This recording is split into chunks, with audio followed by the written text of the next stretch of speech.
Hi friends, welcome to CSEB aspirants. ഇന്ന് നമ്മൾ discuss ചെയ്യുന്ന ഭാഗം കോസ്റ്റ് അക്കൗണ്ടിങ്ങിൻ്റെ പാർട്ട് 2 ക്ലാസ്സാണ് കേട്ടോ. പാർട്ട് 1 ക്ലാസ് മുമ്പ് എടുത്തിരുന്നു. അപ്പോൾ അത് കാണാത്ത കൂട്ടുകാർ ആരെങ്കിലും ഉണ്ടെങ്കിൽ ഒന്ന് പോയി കാണുക കേട്ടോ. അതിന് തുടർച്ചയായിട്ടാണ് ഈ ക്ലാസ് ചെയ്യുന്നത്. കഴിഞ്ഞ ക്ലാസ്സിൽ നമ്മൾ കുറച്ച് കൺസെപ്റ്റ്സ് മാത്രമേ പറഞ്ഞിട്ടുള്ളൂ. കോസ്റ്റ് യൂണിറ്റ് എന്താണെന്ന് നമുക്ക് ഈ ക്ലാസ്സിൽ കോസ്റ്റ് യൂണിറ്റും പിന്നെ കോസ്റ്റ് സെൻറ്റേഴ്സും പിന്നെ ഏതൊക്കെ തരത്തിലാണ് ഡിഫറെൻറ്റ് കോസ്റ്റുകൾ ഉള്ളത് എന്നും ജസ്റ്റ് ക്ലാസിഫിക്കേഷൻ അതെല്ലാം ഒന്ന് കൺസെപ്റ്റ്സ് ക്ലിയർ ചെയ്ത് പോവാം. ഓക്കെ, അപ്പോൾ കോസ്റ്റ് യൂണിറ്റ് എന്താണെന്ന് വെച്ചാൽ ഒരു quantitative unit of products or സർവീസാണ്. കോസ്റ്റുമായി ബന്ധപ്പെട്ട ക്വാണ്ടിറ്റേറ്റീവ് യൂണിറ്റിനെയാണ് കോസ്റ്റ് യൂണിറ്റ് എന്ന് പറയുക. അതായത് സിമെൻറ്റിൻ്റെ കേസ് നമ്മൾ പറഞ്ഞു, സിമെൻ്റ് ആണെങ്കിൽ ടണ്ണ് പെർ ബാഗ് എങ്ങനെയൊക്കെയാണ് അളക്കുക അല്ലേ. ഓരോ കോസ്റ്റിനും ഓരോ അളവ് കോലുണ്ടായിരിക്കും, നമുക്ക് അറിയണത് തന്നെയാണ്. അപ്പോൾ അതാണ് ഈ കോസ്റ്റ് യൂണിറ്റ് എന്ന് പറഞ്ഞു കഴിഞ്ഞാൽ. കോസ്റ്റ് യൂണിറ്റ് എന്ന് പറഞ്ഞാൽ അത് ഏത് ഇപ്പോൾ ഒരു ഓയിൽ മാനുഫാക്ചറിങ് കമ്പനി ആണെങ്കിൽ പെർ ബാരൽ അതിനനുസരിച്ചിട്ടാണ് കോസ്റ്റ് കണക്കാക്കുക.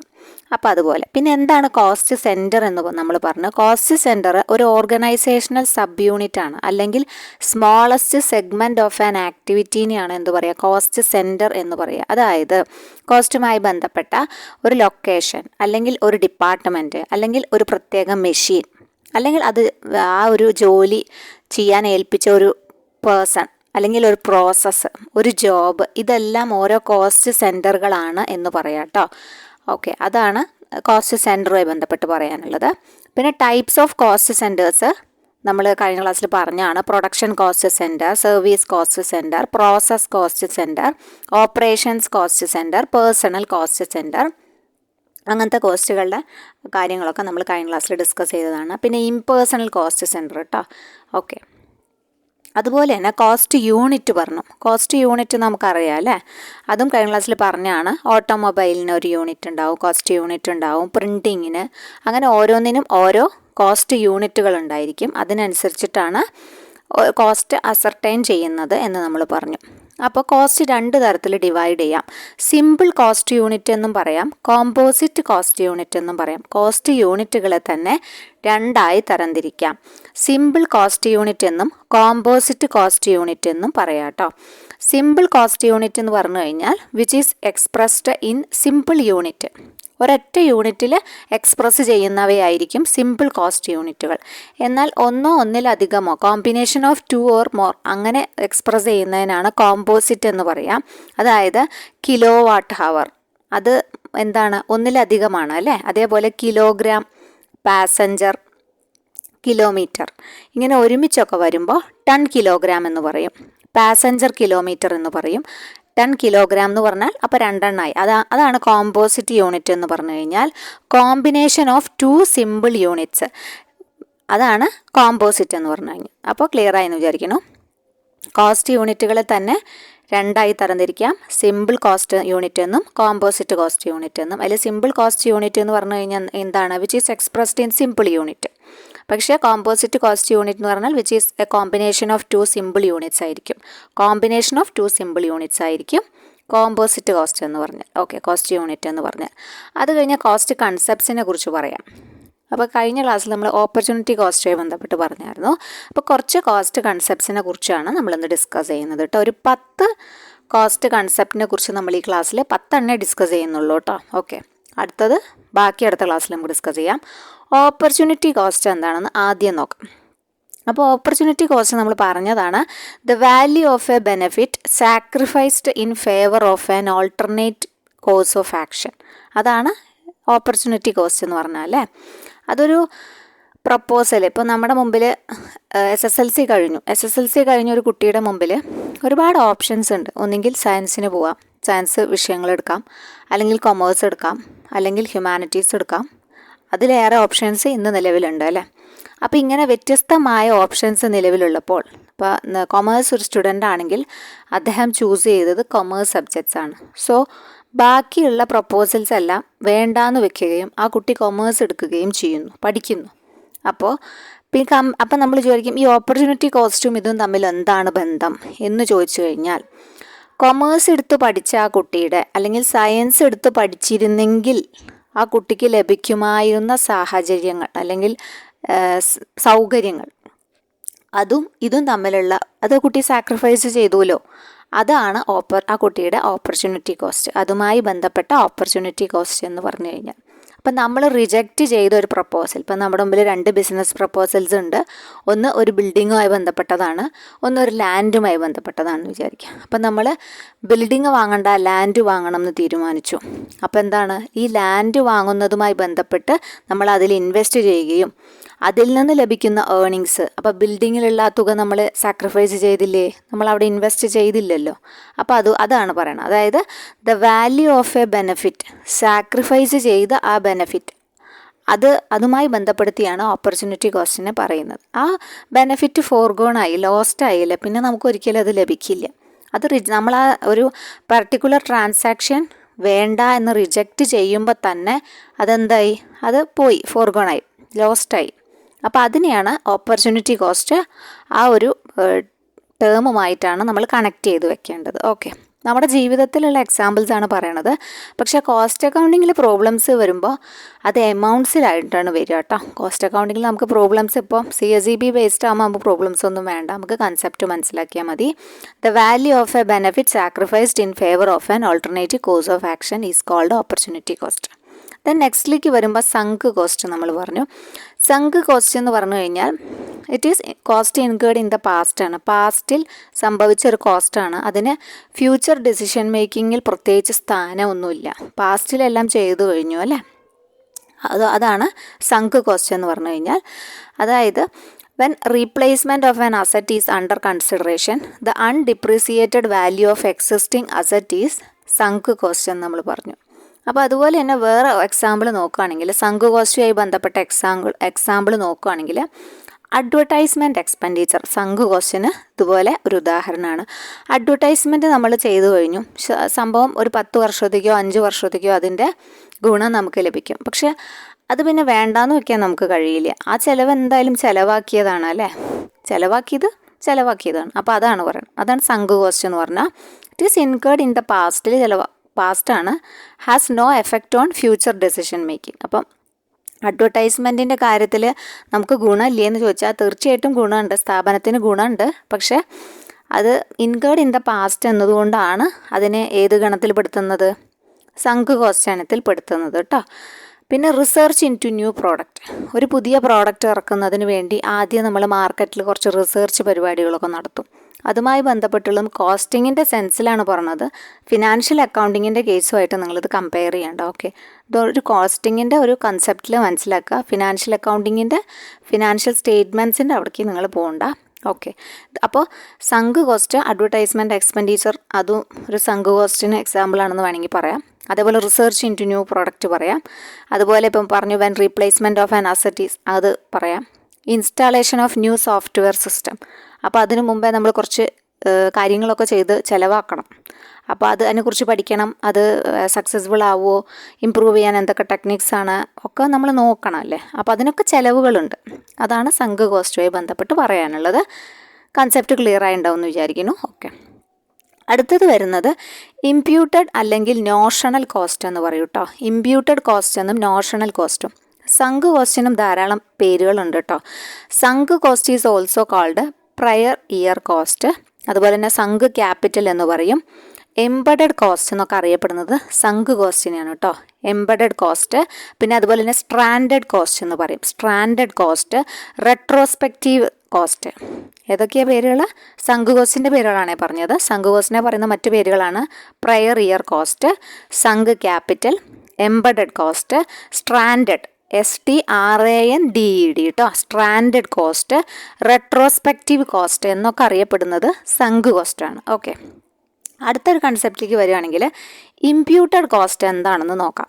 What is imputed cost? അപ്പോൾ ഇംപ്യൂട്ടഡ് കോസ്റ്റുമായി ബന്ധപ്പെട്ട് പറയുകയാണെങ്കിൽ ഇത് expense charged in the cost book but are not to be paid to anyone. ഇത് കോസ്റ്റ് ബുക്കിൽ ചാർജ് ചെയ്യുന്നുണ്ട്, പക്ഷേ ഇത് ആർക്കും കൊടുക്കുന്നില്ല. ഓക്കെ, ഇത് ആർക്കും കൊടുക്കുന്നില്ല. അപ്പം അങ്ങനത്തെ ഒരു കോസ്റ്റാണ് എന്ത്, ഇംപ്യൂട്ടഡ് കോസ്റ്റ് അല്ലെങ്കിൽ നോഷണൽ കോസ്റ്റ് എന്നൊക്കെ പറഞ്ഞു കഴിഞ്ഞാൽ. അതായത് ശരിക്കും ഇതൊന്ന് മീൻ ചെയ്യണത് എന്താ വെച്ചാൽ ഇതൊരു സെൽഫ് ഫണ്ട് പ്രൊപ്രൈറ്ററിൻ്റെ, അതായത് ഏതൊരു കൺസേണിന് പ്രൊപ്രൈറ്റർ ഉണ്ടല്ലോ, അപ്പോൾ പ്രൊപ്രൈറ്ററിൻ്റെ സെൽഫ് ഓൺഡ് ഇൻപുട്സിൻ്റെ കോസ്റ്റാണത്. ഇപ്പോൾ ഒരു ബിസിനസ്, ഒരാൾക്ക് സ്വന്തമായിട്ടൊരു ബിൽഡിംഗ് ഉണ്ട്, ഒരു ഒരു കമ്പനി നടത്തുന്ന ആളാണ്. സോ അദ്ദേഹത്തിൻ്റെ ബിൽഡിംഗ് ആണത്. അപ്പോൾ അദ്ദേഹം വിചാരിക്കുകയാണ് ഈ കമ്പനി ഇത് എൻ്റെ ബിൽഡിങ്ങിൽ നടത്താം, അങ്ങേറെ സ്ഥാപനം തന്നെയാണ്, അപ്പോൾ ആൾ അതിൽ തന്നെ നടത്താമെന്ന് വിചാരിക്കണം. അതിൽ തന്നെ നടത്തുമ്പോൾ അദ്ദേഹം അതിന് റെൻറ്റ് കൊടുക്കേണ്ട ആവശ്യമുണ്ടോ? ഇല്ല അല്ലേ, കാരണം അദ്ദേഹത്തിൻ്റെ ബിൽഡിംഗ് ആണല്ലോ. പക്ഷേ അദ്ദേഹം മറ്റൊരാൾക്ക് ഈ ബിൽഡിംഗ് കൊടുക്കുകയാണെങ്കിൽ അദ്ദേഹത്തിന് അവിടെ റെൻറ്റ് ലഭിക്കും അല്ലേ, റെൻറ്റായി ലഭിക്കും. പക്ഷേ സ്വന്തം സ്ഥാപനം തന്നെ നടത്തുമ്പോൾ അദ്ദേഹത്തിന് അതിന് റെൻറ്റ് ലഭിക്കുന്നില്ല. അപ്പോൾ അതാണ് ഇമ്പ്യൂട്ടഡ് നോഷണൽ കോസ്റ്റിന് സത്യം പറഞ്ഞാൽ കറക്റ്റായിട്ടുള്ള ഒരു എക്സാമ്പിൾ എന്ന് പറഞ്ഞു കഴിഞ്ഞാൽ. Expense charged in the cost ബുക്കിൽ ചാർജ് ചെയ്യുന്നുണ്ട്, but are not to be really paid ചെയ്യേണ്ട കാര്യമുണ്ടോ ചോദിച്ചാൽ ഇല്ല. അതാണ് notional rent charged on business premises owned by the proprietor. Interest on capital for which no interest has to be paid are notional charges. Interest on capital ചുമത്തുന്നുണ്ട്, പക്ഷേ interest പേ ചെയ്യുന്നില്ല.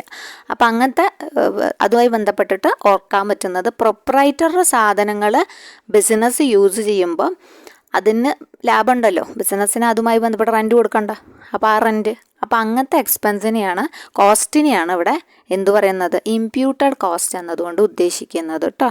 Okay, അപ്പോൾ അതിന് നല്ലൊരു എക്സാമ്പിളാണ് if a person decides to run a business using his own building instead of renting it out. Renting it out ആണെങ്കിൽ അദ്ദേഹത്തിന് വേറെ വരുമാനം ലഭിക്കും. The rent forgone would be an imputed cost എന്നാണ് പറയുന്നത്. അപ്പോൾ ഇമ്പ്യൂട്ടഡ് കോസ്റ്റ് ക്ലിയർ ആയിട്ടുണ്ടാവുമെന്ന് വിചാരിക്കുന്നു. ഇമ്പ്യൂട്ടഡ് കോസ്റ്റ് എളുപ്പമാണ്. ഇമ്പ്യൂട്ടഡ് കോസ്റ്റിൻ്റെ മറ്റൊരു പേരാണ് എന്ത്, നോഷണൽ കോസ്റ്റ് എന്നറിയപ്പെടും കേട്ടോ. ഇമ്പ്യൂട്ടഡ് കോസ്റ്റിൻ്റെ മറ്റൊരു പേരാണ് നോഷണൽ കോസ്റ്റ് എന്നത്. ഓക്കെ, അപ്പോൾ അടുത്ത കൺസെപ്റ്റിലേക്ക് പോവാം. അപ്പോൾ ഏകദേശം ഇമ്പ്യൂട്ടഡ് കോസ്റ്റുമായി ബന്ധപ്പെട്ട കാര്യങ്ങൾ മനസ്സിലായിട്ടുണ്ടെന്ന് വിചാരിക്കുന്നു. നെക്സ്റ്റ് കൺവേർഷൻ കോസ്റ്റ് എന്താണെന്ന് നോക്കാം. അടുത്തതാണ് കൺവേർഷൻ കോസ്റ്റ്. കൺവേർഷൻ കോസ്റ്റ് എന്ന് പറഞ്ഞു കഴിഞ്ഞാൽ ഇതൊരു കോസ്റ്റാണ്. ഏത് തരത്തിലുള്ള കോസ്റ്റാണ്? Cost of converting direct material into partly or fully finished products from one stage of production to the next. അതായത് കൺവേർട്ട് ചെയ്യാണ് ഡയറക്റ്റ് മെറ്റീരിയലിനെ ഒന്നുകിൽ പാർട്ട്ലി അല്ലെങ്കിൽ ഫുള്ളി ആയ ഫിനിഷ്ഡ് പ്രോഡക്ട്സ് ആക്കാൻ വേണ്ടി ഉള്ള കോസ്റ്റ്. അതാണ് കൺവേർഷൻ കോസ്റ്റ് എന്ന് ഉദ്ദേശിക്കുന്നത്. ഓക്കെ, അപ്പോൾ direct material plus direct expenses ഉണ്ടായിരിക്കും, അതും പ്ലസ് ഓവർ ഹെഡ് എക്സ്പെൻസസ് ഉണ്ടായിരിക്കും, പിന്നെ ഡയറക്റ്റ് ലേബർ ഉണ്ടായിരിക്കും. ഇതെല്ലാം ആഡ് ചെയ്ത് കിട്ടുന്നതാണ് കൺവേർഷൻ കോസ്റ്റ് എന്ന് പറഞ്ഞു കഴിഞ്ഞാൽ കേട്ടോ. അപ്പോൾ എന്താണ് കൺവേർഷൻ കോസ്റ്റ്? കൺവേർഷൻ കോസ്റ്റ് ഒരു സമ്മാണ്, sum of direct wages and manufacturing overhead of converting raw material into finished products. ഇതിപ്പോൾ ഏത് ഇതെടുക്കുകയാണെങ്കിലും റോ മെറ്റീരിയൽസ് എന്ന് ഫിനിഷ്ഡ് പ്രോഡക്ട്സ് ആക്കാൻ വേണ്ട ചിലവ്, കോസ്റ്റ്, അതാണ് കൺവേർഷൻ കോസ്റ്റ് എന്ന് ഉദ്ദേശിക്കുന്നത്. Converting direct material into partly or fully finished products, അല്ലെങ്കിൽ ഒരു സ്റ്റേജ് ഓഫ് പ്രൊഡക്ഷനിൽ നിന്ന് അപ് ടു നെക്സ്റ്റ് സ്റ്റേജിലേക്ക് ചിലവാകുന്ന തുക, അതെന്തോ അതാണ് കൺവേർഷൻ കോസ്റ്റ് എന്നതുകൊണ്ട് ഉദ്ദേശിക്കുന്നത്. അപ്പോൾ കൺവേർഷൻ കോസ്റ്റ് കിട്ടിയില്ലേ? അപ്പോൾ നെക്സ്റ്റ് ഇതിലേക്ക് വരാം, റീപ്ലേസ്മെൻറ്റ് കോസ്റ്റ്. അടുത്ത എന്താണ്? Replacement cost. അപ്പോൾ അത് പേര് കേൾക്കുമ്പോൾ തന്നെ മനസ്സിലാവും, cost of replacing an asset. ഒരു അസറ്റ് റീപ്ലേസ് ചെയ്യുക. അസറ്റ് മാത്രമല്ല, ചിലപ്പോൾ മെത്തേഡ് ഓഫ് പ്രൊഡക്ഷൻ ആവും അവിടെ റീപ്ലേസ് ചെയ്യുന്നത്, അപ്പോൾ അതും ആവാം. ഒന്നുകിൽ അസറ്റ് റീപ്ലേസ് ചെയ്യുക, അല്ലെങ്കിൽ മെത്തേഡ് ഓഫ് പ്രൊഡക്ഷൻ റീപ്ലേസ് ചെയ്യുക, അല്ലെങ്കിൽ ഒരു ഇൻവെൻഷൻ, പുതിയ എന്തെങ്കിലും ഒരു ഇൻവെൻഷൻ ഒരു പോയിൻ്റ് ഓഫ് ടൈമിൽ ഇൻട്രൊഡ്യൂസ് ചെയ്യുക. ഒന്നുകിൽ പ്രസൻ്റായിട്ട് ഇൻട്രൊഡ്യൂസ് ചെയ്യാം, അല്ലെങ്കിൽ ഭാവിയിൽ ഇൻട്രൊഡ്യൂസ് ചെയ്യണമെന്ന് തീരുമാനിക്കാം. എന്തോ ആയിക്കോട്ടെ, അതിനൊക്കെ ചിലവുകളുണ്ടല്ലോ. അതാണ് റീപ്ലേസ്മെൻറ്റ് കോസ്റ്റ് എന്നതുകൊണ്ട് ഉദ്ദേശിക്കുന്നത്. അപ്പം റീപ്ലേസ്മെൻറ്റ് കോസ്റ്റ് എന്താണെന്ന് വെച്ചാൽ, it is cost of replacing an asset or method of production or an invention at any given point of time, either at present or in future. അപ്പോൾ കാര്യം മനസ്സിലായില്ലേ?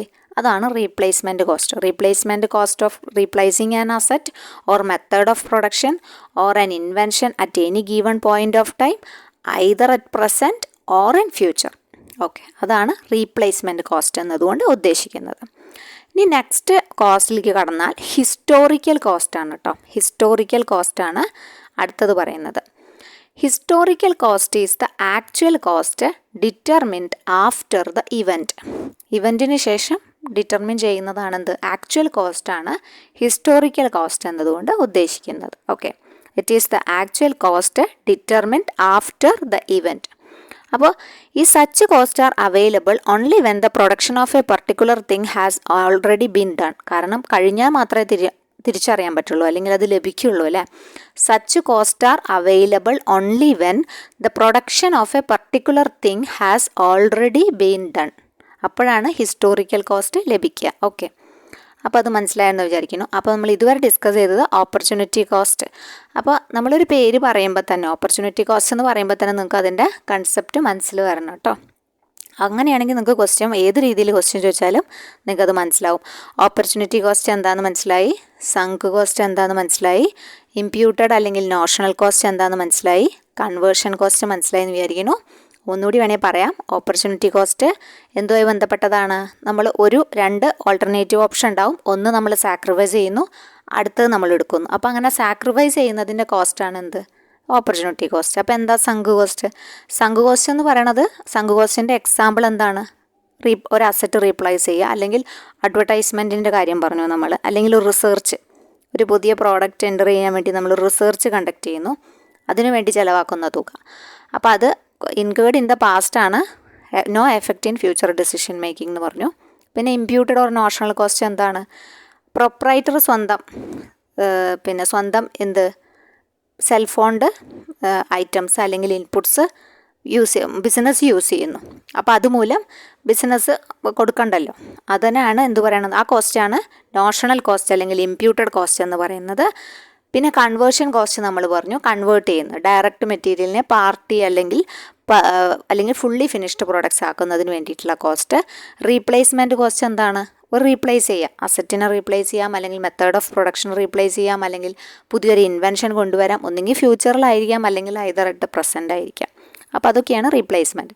ഹിസ്റ്റോറിക്കൽ കോസ്റ്റ് നമ്മൾ പറഞ്ഞു actual cost determined after the event ആണ്. Actual cost determined after the event ആണ് historical cost. ഇനി അടുത്ത cost പറയുകയാണെങ്കിൽ ഡിഫറൻഷ്യൽ കോസ്റ്റ് എന്താണെന്ന് നോക്കാം കേട്ടോ. ഡിഫറൻഷ്യൽ കോസ്റ്റ് എന്ന് വെച്ചാൽ difference in cost between A particular level of activity and another level of activity. രണ്ട് തലങ്ങളിലുള്ള ആക്ടിവിറ്റികളെ തമ്മിലുള്ള കോസ്റ്റിൻ്റെ വ്യത്യാസം, അതാണ് ഡിഫറൻഷ്യൽ കോസ്റ്റ് കൊണ്ട് ഉദ്ദേശിക്കുന്നത്. ഓക്കെ, അപ്പോൾ ഈ ഒരു വ്യത്യാസം ഇൻക്രീസ് ആണെങ്കിൽ അതിനെ നമുക്ക് ഇൻക്രിമെൻ്റൽ കോസ്റ്റ് എന്ന് പറയാം. ഈ ഒരു ചേഞ്ച് ഇൻക്രീസ് ആണെന്ന് വിചാരിക്കുക. രണ്ട് പർട്ടിക്കുലർ ലെവൽ ഓഫ് ആക്ടിവിറ്റി രണ്ടും തമ്മിലുള്ള വ്യത്യാസത്തിനെയാണ് ഡിഫറൻഷ്യൽ കോസ്റ്റ് എന്ന് പറയുക. ഈ ഡിഫറൻഷ്യൽ കോസ്റ്റിൻ്റെ ചേഞ്ച് ഇൻക്രീസ് ആണെങ്കിൽ അതിന് പറയുന്ന പേര് ഇൻക്രിമെൻ്റൽ കോസ്റ്റ് എന്നും, ഡിക്രീസ് ആണെങ്കിൽ ആ കോസ്റ്റിൻ്റെ പേര് ഡിക്രിമെൻ്റൽ കോസ്റ്റ് എന്നുമാണ്. ഓക്കെ, കിട്ടിയോ? അതായത് രണ്ട് പർട്ടിക്കുലർ ലെവൽ ഓഫ് ആക്ടിവിറ്റി ഉണ്ട്, അതിന് തമ്മിലുള്ള ഡിഫറൻസ് ആണ് എന്ത്? ഡിഫറൻഷ്യൽ കോസ്റ്റ് എന്ന് പറഞ്ഞു കഴിഞ്ഞാൽ. അപ്പോൾ ഈ ഡിഫറൻഷ്യൽ കോസ്റ്റിൻ്റെ ചേഞ്ച് ഇൻക്രീസ് ആണെങ്കിൽ അതിനെ നമ്മൾ ഇൻക്രിമെൻ്റൽ കോസ്റ്റ് എന്ന് വിളിക്കുന്നു, ഡിക്രീസ് ആണെങ്കിൽ അതിനെ നമ്മൾ ഡിക്രിമെൻ്റൽ കോസ്റ്റ് എന്ന് വിളിക്കുന്നു. ഓക്കെ, അപ്പോൾ അതാണ് അതുമായി ബന്ധപ്പെട്ട കാര്യങ്ങൾ പറയാനുള്ളത്. പിന്നെ നമുക്ക് അടുത്തത് പറയാനുള്ളത് ഡെവലപ്മെൻറ്റ് കോസ്റ്റ് ആണ് കേട്ടോ. Development cost. അപ്പോൾ എന്താണ് പേര് കേൾക്കുന്ന പോലെ തന്നെയാണ് അല്ലേ. അഡീഷണൽ കോസ്റ്റ് ആണ് incurred in connection with production of new product or the manufacture of a product under improved method is called development cost. പ്രത്യേകിച്ച് കൺഫ്യൂസിങ് ഒന്നും അല്ല, അഡീഷണൽ കോസ്റ്റ് ആണ്. നോർമലിൽ നിന്നും എന്തെങ്കിലും മെത്തേഡ് ഇംപ്രൂവ് ചെയ്യുമ്പോൾ ഉണ്ടാവുന്ന അധിക ചിലവ് അല്ലേ, അതാണ് എന്ത്? ഡെവലപ്മെൻറ്റ് കോസ്റ്റ് എന്ന് പറയണത്. പിന്നെ അടുത്തത് പറയണത് പോസ്റ്റ്പോണബിൾ കോസ്റ്റ്. അപ്പോൾ എന്താണ് പോസ്റ്റ്പോണബിൾ cost? Postponable cost, these are the costs which can be postponed or shifted to a future date without affecting the efficiency of current operations. Current ഓപ്പറേഷൻസിന് യാതൊരു ബുദ്ധിമുട്ടും വരാതെ, അഫക്റ്റ് ചെയ്യാതെ തന്നെ മാറ്റി വയ്ക്കാൻ പറ്റുന്ന ചിലവുകൾ, അതായത് ഷിഫ്റ്റഡ് ടു ഫ്യൂച്ചർ ഡേറ്റിലേക്ക് മാറ്റി വയ്ക്കാവുന്ന ചിലവുകളെയാണ് എന്തു പറയുന്നത്? പോസ്റ്റ്പോണബിൾ കോസ്റ്റ് എന്ന് പറയാം കേട്ടോ. ഓക്കെ, പിന്നെ അടുത്തത് ഷട്ട് ഡൗൺ കോസ്റ്റ് ആണ്. എന്താണ് shut down cost? This is the cost which continue to occur even after shutting down the plant or temporary stoppage of production. അതായത് ഇപ്പോൾ താൽക്കാലികമായിട്ട് പ്രൊഡക്ഷൻ നിർത്തിവെച്ചു എന്ന് വിചാരിക്കുക. എന്നാൽ പോലും അവർക്ക് എന്ത് ചെയ്യേണ്ടി വരും? ഈ കോസ്റ്റ് കണ്ടിന്യൂ ചെയ്യേണ്ടി വരും. ശരിയല്ല? കാരണം ഇപ്പോൾ ഒരു പ്ലാന്റിൻ്റെ പ്രവർത്തനം നിന്നു എന്ന് വിചാരിക്കാം. നിന്നാലും അവിടെ റെൻറ്റ് കൊടുക്കേണ്ടി വരും അല്ലേ? റെൻറ്റിനെടുത്ത കെട്ടിടമാണെങ്കിൽ. അപ്പോൾ കട പ്രവർത്തിക്കുന്നില്ല, താൽക്കാലികമായി നിർത്തി. പക്ഷേ അവിടെ റെൻറ്റ് കൊടുക്കേണ്ടി വരും. നമ്മൾ ആ ഒഴിഞ്ഞു കൊടുക്കാത്ത അത്രയും കാലം നമ്മൾ ആ സ്ഥലത്തിന് റെൻറ്റ് കൊടുക്കേണ്ടി വരും. അപ്പോൾ അതുപോലെ തന്നെയാണ്. ചിലപ്പോൾ കട താൽക്കാലികമായി പൂട്ടി, സെക്യൂരിറ്റി സ്റ്റാഫ് ഉണ്ടെങ്കിൽ, അപ്പോൾ ഇനിയിപ്പോൾ സെക്യൂരിറ്റീനെ നിർത്തിയിട്ടുണ്ടെങ്കിൽ അദ്ദേഹത്തിന് എന്ത് കൊടുക്കേണ്ടി വരും? സെക്യൂരിറ്റിക്ക് അതുമായി ബന്ധപ്പെട്ട സാലറി കൊടുക്കേണ്ടി വരും. പിന്നെ മെഷീനറിക്ക് ഡിപ്രിസിയേഷൻ സംഭവിക്കും. അപ്പോൾ അത് ചിലവ് നമ്മൾ തന്നെ വഹിക്കണം. പിന്നെ കറണ്ട് ചാർജ് ചിലപ്പോൾ കൊടുക്കേണ്ടി വരും. അപ്പോൾ അങ്ങനെ തുടങ്ങുമ്പോൾ ഇൻസ്റ്റാൾ ചെയ്ത കുറേ കാര്യങ്ങളുണ്ടായിരിക്കും. അതപ്പോഴും റൺ ചെയ്യിക്കാതിരിക്കാൻ പറ്റില്ല നമുക്ക്. അങ്ങനത്തെ ചിലവുകളെയാണ് ഷട്ട് ഡൗൺ കോസ്റ്റ് എന്ന് പറയുക. താൽക്കാലികമായ പ്ലാന്റോ എന്തോ ആയിക്കോട്ടെ, എന്തോ നിർത്തിവെച്ചു, പ്രവർത്തനം നിർത്തിവെച്ചെങ്കിലും നമ്മൾ കൊടുക്കേണ്ടതായ ചില ചിലവുകളുണ്ടായിരിക്കും. അപ്പോൾ അതാണ് ഷട്ട് ഡൗൺ കോസ്റ്റ് കൊണ്ട് ഉദ്ദേശിക്കുന്നത്. This is the cost which continue to occur even after shutting down the plant or temporary stoppage of production. അതാണ് പറയുന്നത് ഷട്ട് ഡൗൺ കോസ്റ്റ് എന്ന് പറയുന്നത് കേട്ടോ. ഓക്കെ, അപ്പോൾ ഇത്രയൊരു 10 കൺസെപ്റ്റ് മാത്രമേ, ചെറിയ കൺസെപ്റ്റാണ്, അതിൽ കുറച്ച് കൺസെപ്റ്റ് മാത്രമേ നമ്മൾ ഈ ഒരു ക്ലാസ്സിൽ ഉൾക്കൊള്ളിച്ചിട്ടുള്ളൂ കേട്ടോ. അടുത്ത ക്ലാസ്സിൽ നമുക്ക് കുറച്ചും കൂടി കൂടുതൽ പോയിൻറ്റ്സ് ഉൾക്കൊള്ളിക്കാം എന്ന് വിചാരിക്കുന്നു. അപ്പോൾ നെക്സ്റ്റ് ക്ലാസ് ആയിട്ട് കാണാം. അപ്പോൾ ഈ ചാനൽ നിങ്ങൾക്ക് ഉപകാരപ്പെട്ടെങ്കിൽ ഒന്ന് സബ്സ്ക്രൈബ് ചെയ്തേക്കണേ. ഓക്കെ, നിങ്ങൾക്ക് എന്തെങ്കിലും കമൻസ് ഉണ്ടെങ്കിൽ അറിയിക്കാം. ഇഷ്ടപ്പെട്ടാൽ ലൈക്ക് ചെയ്യാം. Okay, thank you.